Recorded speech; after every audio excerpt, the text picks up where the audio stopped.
everybody, it's Chef Christine and Chef Dennis, and we promised at the end of our potato salad video that we were going to do something sweet. Here it is. Today we're going to give you an idea on how to do stuffed French toast cups. This recipe is a take on our French toast casserole. It's very popular with our catering clients when they have a brunch, and we decided to make an easier summer version so you're not standing over a hot stove or oven. So right here I have cute French brioche,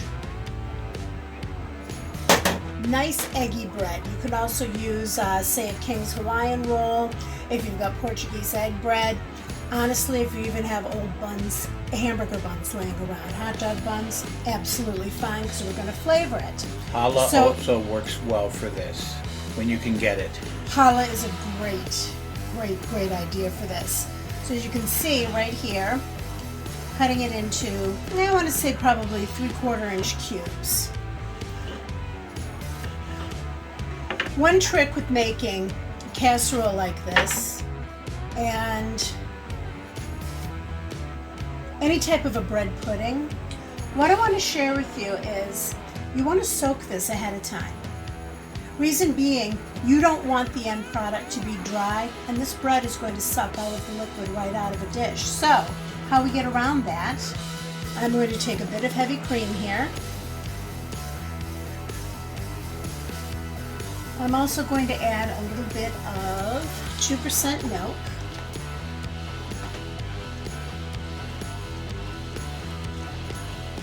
We're going to let that soak in. Meantime, I have 4 eggs. Now these are really nice size eggs.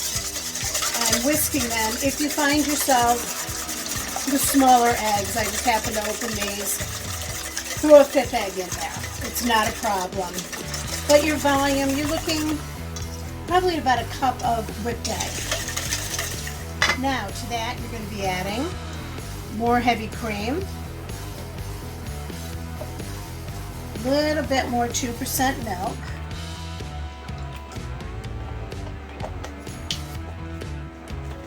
our old standby, maple syrup, but we're adding some other things, so looked like probably a couple tablespoons in there. Your ratio on this is, you'll learn after a while when you're making something like this, you look for color. You look for color of it, and we're going to show you the color after that's done so you have an idea. The rich pale yellow, I think that's exactly where we want to be. It's almost as if you're making some sort of an egg custard. Now, I've got really nice vanilla extract. Do not use imitation vanilla extract. Either use a vanilla bean that's split and get the flavor out and let it sit, or use a really good vanilla extract. And my favorite part is always the vanilla boil. It always bubbles up in there when you add it to anything. Stir that in pretty well. Because I have it on hand, I'm also going to be using, Dennis mentioned the vanilla bean. This is actually ground vanilla bean. Looks a little bit like ground coffee. Nice rich vanilla flavor. So, what's that other vanilla that we also use a vanilla paste. I couldn't find it in the cupboard. I know it's up there. That's why I grabbed the vanilla powder. It has so much flavor to it. So any combination of these, you can use a single one, you can use a combination of the vanilla, is fine.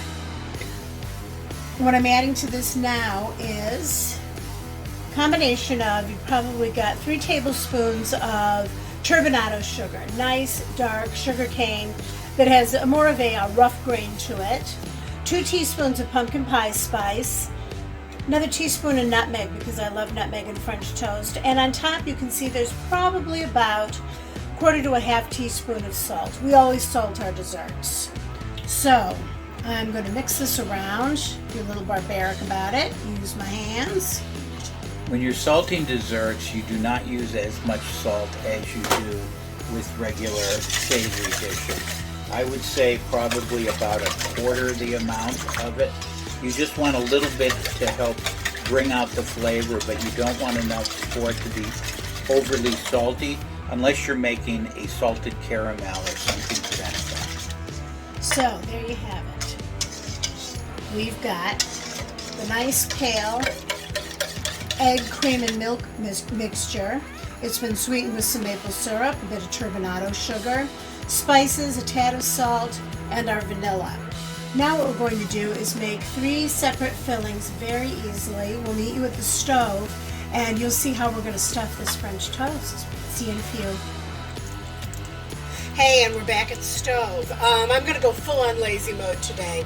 I've got cherries, some peach, and some fresh banana.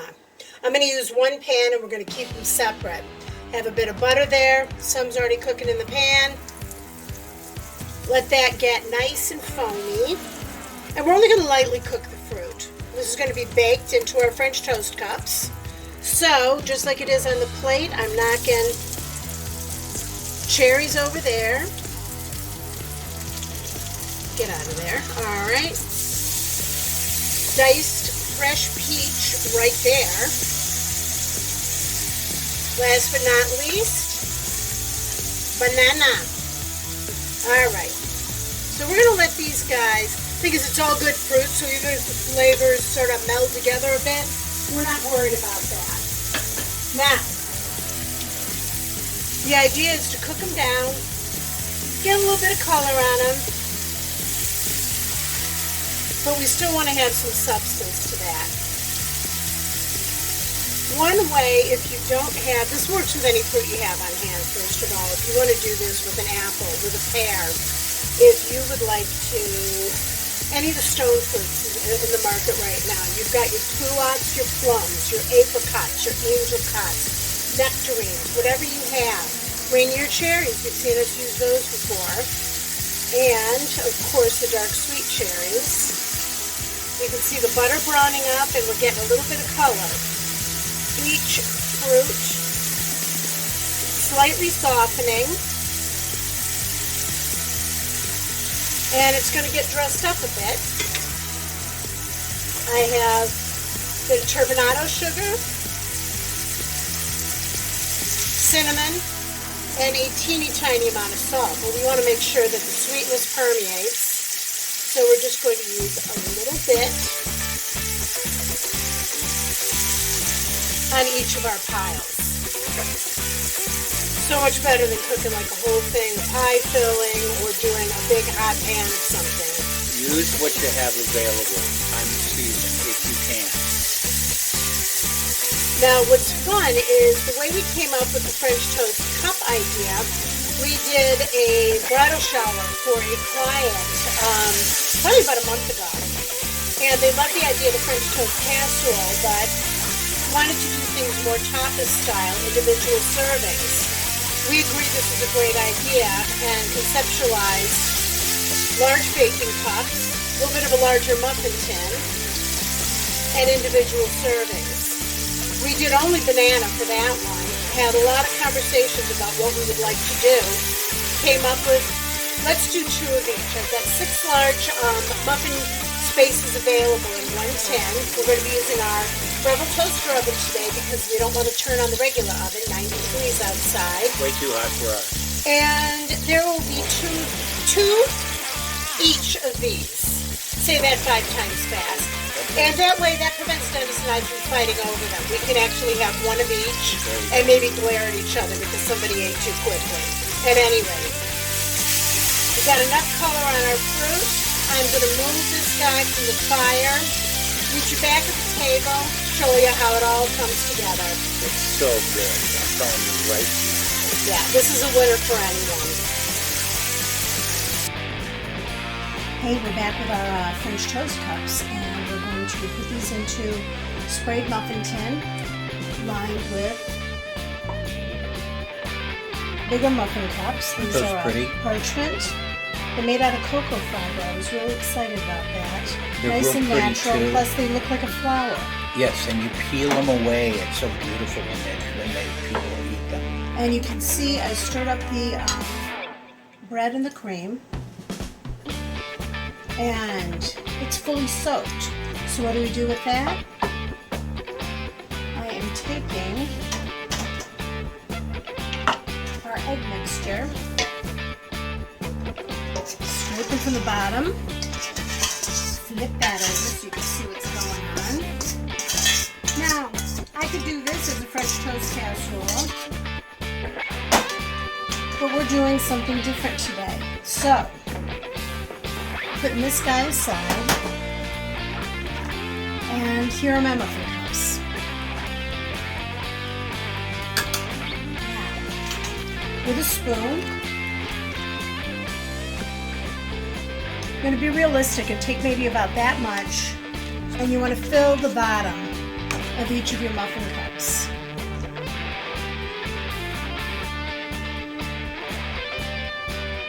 But it gets sticky, doesn't want to cooperate.